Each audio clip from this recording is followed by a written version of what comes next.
तहरीक इंसाफ की कोई जिक्र भी हुआ जी अंदर मीटिंग में, या कोई ऐसा चार्टर जिसमें कोई जेल में ना हो और इलेक्शन इस बुनियाद पे हो कि सारे इलेक्शन लड़ सकें? कोई ऐसी बात यही चाहते हैं कि इलेक्शन सब लड़ें और लड़ेंगे इंशाल्लाह, सब आप फिक्र ना करें। आपकी चाहत को अमली जामा पहनाने के लिए क्या हो रहा है? उसके लिए अदालत जाना पड़ेगा। किसको? जो बज़ाहिर नजर नहीं आ रहे, इस दफा आप अदालत चले जाए ना, जाके अदालत को कहें कि रिलीफ दे दें खुदारा। नहीं जड़ा लेवल प्लेइंग फील्ड किसको कह रहे हैं फिर? जाना अदालत ही क्यों नहीं है। तो इलेक्शन फिर उसके बगैर ही होगा सर? ये वो जो लड़ाई थी ना, उसके अंदर सच के साथ हमारे साथ उस वक्त साथ खड़ा रहा था जब सारे चमक के चले गए। इलेक्शन फिर बल्ले के बगैर जी? इलेक्शन बल्ले के बगैर फिर मुझे नहीं पता, मेरा ख्याल है बल्ला होना चाहिए और होगा भी। इलेक्शन बल्ले के साथ होगा ना जी। मुस्लिम लीग नून और MQM के माबैन ये तय पाया है कि इंशाअल्लाह ताला हम 8 फरवरी के इंतखाबात में मिलकर हिस्सा लेंगे। ये भी तय पाया है कि मुख्तलिफ कौमी अमूर पर, माशी अमूर पर, सियासी मामलात पर, आइनी और कानूनी मामलात पर भी आपस में मुशावरत भी की जाएगी और इस ज़िमन में दोनों जानिब से कमेटियों का ऐलान भी किया जाएगा और बाकी सियासी कुव्वतों से भी लार्जर कौमी इंटरेस्ट में और मुख्तलिफ अमूर पर बातचीत का दरवाजे खुले रखे जाएंगे और बातचीत की जाएगी।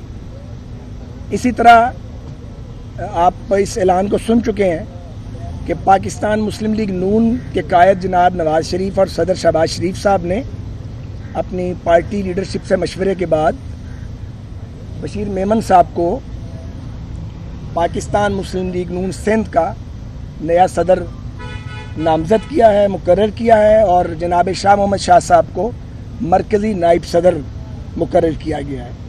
बयान ये अंडरस्टैंडिंग मौजूद थी कि हम अगर अल्लाह को मंजूर हुआ तो इंतखाबी अमल में इकट्ठे जाएंगे। अभी जैसे कि बशीर मेमन साहब ने कहा है, बाकी सियासी जमातें जो हैं, अभी इस चूँकि सिंध स्पेसिफिक बात हो रही है, उनसे भी हमारे रवाबित हैं, बात होगी और इंशाल्लाह चंद दिन में आपको, जैसे उन्होंने कहा, अच्छी खबरें सुनने को मिलेंगी। जहाँ तक ऐसे नहीं, जहाँ तक ताल्लुक है पाकिस्तान पीपल्स पार्टी का, मुस्लिम लीग नून की और पीपल्स पार्टी की एक लंबी हिस्ट्री है। MQM की और उनकी भी रिलेशनशिप की एक हिस्ट्री है। हमारे समाजी ताल्लुकात बहुत अच्छे हैं। हम बिल्कुल भी अपने समाजी और सियासी ताल्लुकात में बिगाड़ पैदा नहीं करेंगे।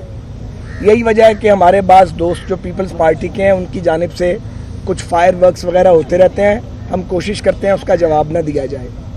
अब जब आप सिंध की पॉलिटिक्स के अंदर जाएंगे तो पहला बुनियादी फ़ैसला हम समझते हैं कि वो मुस्लिम लीग नून को, MQM को, और अगर जमीयत उलमा इस्लाम से हमारा बड़ा करीबी ताल्लुक़ है, हज़रत मौलाना फजलुर रहमान साहब से हम उनके साथ इत्तेहादी हैं। अभी बातें होनी है मज़ीद, लेकिन मैं ये पेश की बात कर रहा हूँ। इसी तरह वहाँ एक और सियासी कुव्वत है जो पाकिस्तान मुस्लिम लीग फंक्शनल है, बड़ी अहम सियासी कुव्वत है, GDA जी। तो वो इनसे बात होगी और अगर ये सारे अहबाब मज़ीद किसी को साथ लेने पर आमादगी का इज़हार करेंगे तो उस पर भी गौर हो जाएगा। ये प्री मैच्योर है इस वक्त ये फैसला करना। अभी हम पहले इकट्ठे आपस में हो रहे हैं। खासा बिलावल भुट्टो ने कहा, खासा बिलावल भुट्टो ने कहा इंसाफ से बात होगी, फैसला करो। आइंदा वज़ीर आज़म बिलावल ने कहा है कि आइंदा वज़ीर आज़म जो है वो लाहौर से नहीं होगा, उनका इशारा सिंध की तरफ है। क्या कहेंगे? ये भी ऐड कीजिएगा, बात क्या छोड़ दिया है कोई यार। नून जो है वो 13 जमातों के इत्तेहाद में रही। पीपल्स पार्टी कौन सी ऐसी जमात है जिसके साथ इत्तेहाद मुमकिन नहीं है? अच्छा, अभी तो ये प्री मैच्योर है, किसके साथ इत्तेहाद नामुमकिन है। जिनके साथ मुमकिन है उनके साथ खड़े हैं और जिनके साथ अगले दिनों में मुमकिन होगा वो भी आपको नजर आएगा। और आपने तो सवाल किया, बिलावल भुट्टो ने कहा था कि लाहौर से वज़ीर आज़म नहीं होगा इस दफा। देखिए, मैं भी इसमें एक जवाब दे देता हूँ।